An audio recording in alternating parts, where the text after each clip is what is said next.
a strange, mind-bending, time-bending creature feature. Let's talk about Kryptic.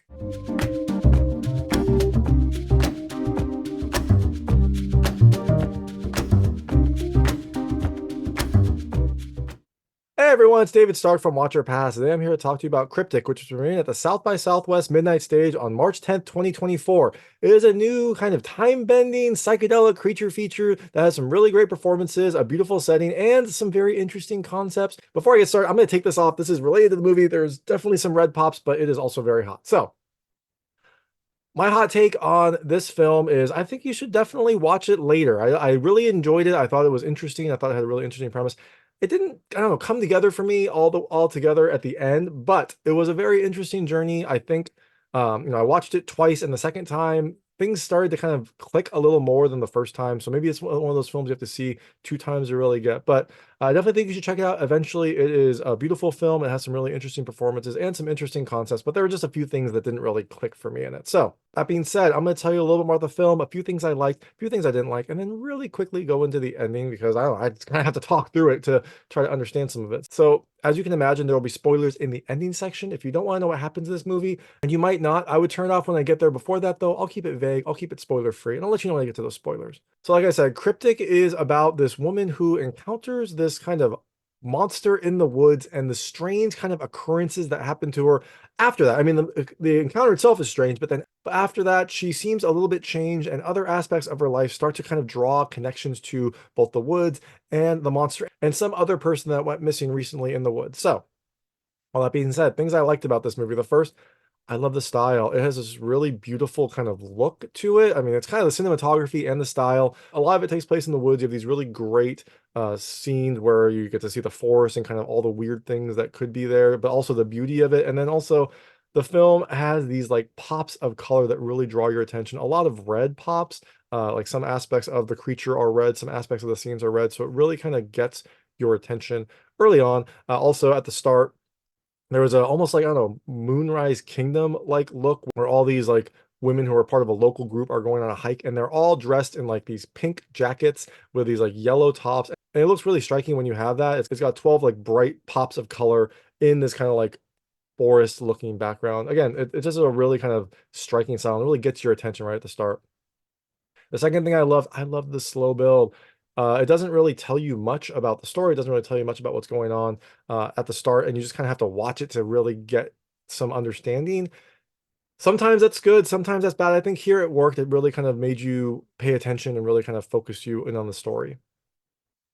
The third thing I love the music. It has some really weird kind of mind-bending style tracks, some like electronica kind of tracks, some like weird noises and music that help to elevate this creature feature. It helps to kind of give you a sense of unease in the woods and helps you get to give you like a sense of strangeness, like something alien is happening during this. And the last thing I love the practical effects. This film has a good amount of practical effects, both blood and also other weird things like goo, I guess was mucus. The creature is a hallmark of the creature. It is very, very well done. It looks really great. And the last thing I love, it's strange. Like this is a movie that is going to kind of make you think, make you kind of wonder what's going on. Sometimes that works when you're just trying to figure out like what the mystery is and how everything connects. Sometimes it doesn't, maybe a little bit later in the movie, but overall, I like how this film feels unique and different from all the other horror creature features that you'll see.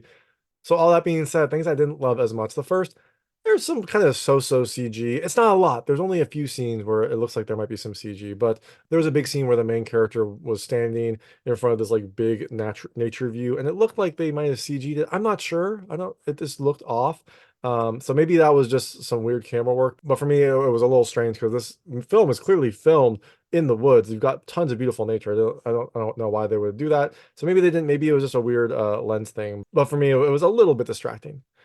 So second thing I didn't love, there's some weird scene transitions. The character goes on this kind of journey, and there's a lot of like strange things that happen to her, and part of it is her character as well. And so like it's a little bit confusing to follow, and it seems a little off. Like there was one scene where she was talking to someone and it seemed to like fall asleep on them, and then the next scene, she was at a party that was nearby, and was clearly drunk and looking to like dance or do something. It just felt off. It felt like that transition wasn't really natural. There's a lot of things like that where she'll be doing one thing And then like the next scene will be in a very different place with a very different mentality, a very different personality for her. Part of that I think is the things that she is going through, but part of it also just feels like maybe there are too many jumps in the story to really kind of help you follow along. And the last thing I didn't love as much, it's a little weird. Again, I liked the weirdness in some parts. I didn't love the weirdness in some other parts, especially towards the end. It gets a little bit strange, but look, I think that's part of what gives this movie its charm. But again, you take the good with the bad, and some of that could also be that, some of the weirdness wasn't really explained. It didn't really kind of make sense. And I still don't really fully understand the movie, so maybe that's part of it as well. Again, I liked this film. There was a lot that I did love about it, but some of the stranger aspects did kind of confuse me. It did feel a little off.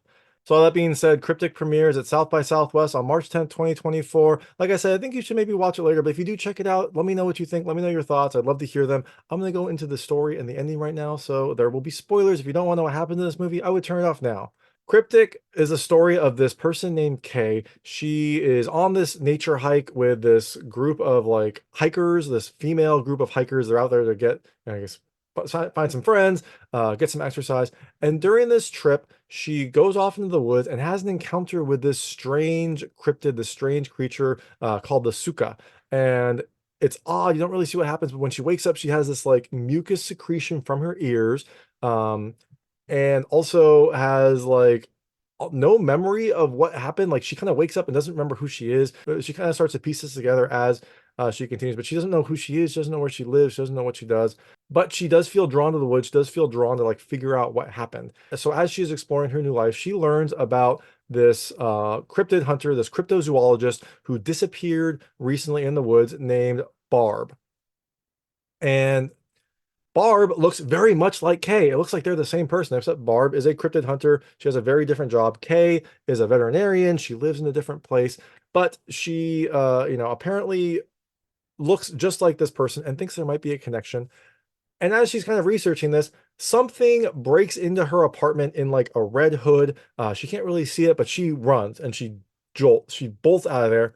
And you'd think, okay, maybe she's going to go to the police. Maybe she's going to go to a friend. She goes into the woods, stays in the motel, and starts looking for this cryptid. So again, it was kind of an interesting, weird kind of transition. It wasn't really what I would have expected her to do. But when she gets to the woods, she starts looking for this cryptid. She goes in looking and meets someone in the woods named Starla, who also knows about the cryptid, knows about the Suka, tells her a little bit more about it, some encounters that she's had, tells her about her daughter who went missing because of the Suka. It seems like Starla like knows a lot about it and respects it a lot. And she's very excited because Kay had the footage, although Kay at this point I think starts going by Barb because she looks the same. So Barb has the footage of the Suka that she recorded, and so Starla is very excited. They drink, they hang out. Barb kind of passes out from this. So after Barb wakes up, she goes exploring in the woods and comes across another, like, I don't know, community of people. They are living kind of on the outskirts of, they're not really living on the outskirts of civilization, but it seems like they are living kind of in nature.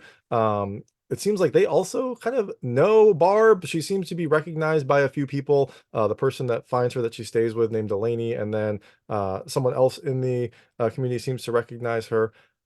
She stays there for a little bit, sees some of the kind of like, I don't know, issues that this community has, and then eventually goes out into the woods with Delaney's, I think, daughter, who they have like they sit out in the woods, they talk about kind of the Suka and how they knew each other before. Barb kind of falls asleep on her, or at least kind of like, puts her head on her shoulder. And then the next scene, Barb is back in the kind of community. They are having a party and she is like drunk and kind of dancing. And during this scene, someone like tries to take advantage of her. He seems nice. He's like, hey, you need to lie down. You're drunk. Let's go find a place for you to stay. And then he appears to rape her. It seems like you can't really tell. It doesn't show it, but she wakes up in the mattress. But you hear the sounds of essentially him assaulting her. And then you see this like weird kind of scene where she looks like she is kind of covered in mucus with like tentacles and things. Like maybe she is uh in the Suka, she is like becoming the Suka or something. And when she wakes up, it seems like she might have mucus on her face, although it could also be some other fluid. But it seems like it's probably Suka mucus. And she looks over from this dirty mattress and sees the person that tried to assault her, who is now kind of like passed out, maybe dead, covered in mucus as well. Uh, who's like passed out, covered in mucus, naked, and very confused. So Barb maybe infected him with the Suka. Maybe she is like becoming the Suka. She gets out of there, gets in her car, drives away, finds a piece of paper in her purse, and goes to that address. This address turns out to be Barb's address. Remember, she was before at K, and then she went into the woods, had this journey of discovery, and now she is at Barb's house. And when she gets there, she sees her husband, or at least Barb's husband, who has been looking for her. He seems very excited to see her, but then something a little bit more sinister happens. He seems very happy to see her, but then he also is very controlling. He wants to control like how she dresses, how she looks. He wants to make sure that she's clean. He doesn't want her to like pursue these things that she is pursuing. And it is a very kind of odd, tense situation. And so she is in this kind of house, but doesn't feel like she is comfortable. It feels like she is always on edge. Feels like her husband is trying to kind of like control her and also trying to like I guess be intimate with her, and she is having nothing of it. But she does start to remember a little bit more, and she remembers that kind of the more successful that she became as Barb the cryptid hunter, the more of a monster her husband became. And that's why she eventually ran away. That's why she went away into the woods to kind of leave him and leave it all behind. And maybe that's where she met the Suka. Maybe that is where was created, and then K met the Suka. Something in there happened, but now she's back. Eventually, her husband tries to have sex with her. She doesn't like it, and so eventually she like bites his lip and tries to leave.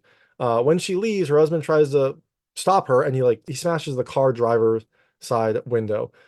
She is very upset about this. He tries to stop her car, and she just like pushes him into the wall of the garage, killing him. And then when he is out like bleeding out, she gets on top of him, and that's when you get another like strange mucus Suka scene where she is like drinking his blood and like kind of enraptured by this, but then also you see her in this like Suka apparatus with her husband kind of like being drawn in. Feels like maybe like she is infecting him with the Suka. And then during this, she also vomits up mucus into him, kind of like she climaxes, I guess, and the mucus goes into him.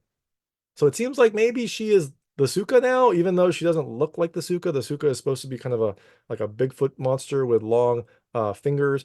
She is, I guess, embodying the Suka, or maybe the Suka is kind of growing in her. I'm not 100% sure, but it seems like she is also spreading because now her husband maybe is infected. That person before was infected. A few other people that she's met have some of the trademark things of the Suka, like some little green parts of the eyes, some like understanding of the knowledge.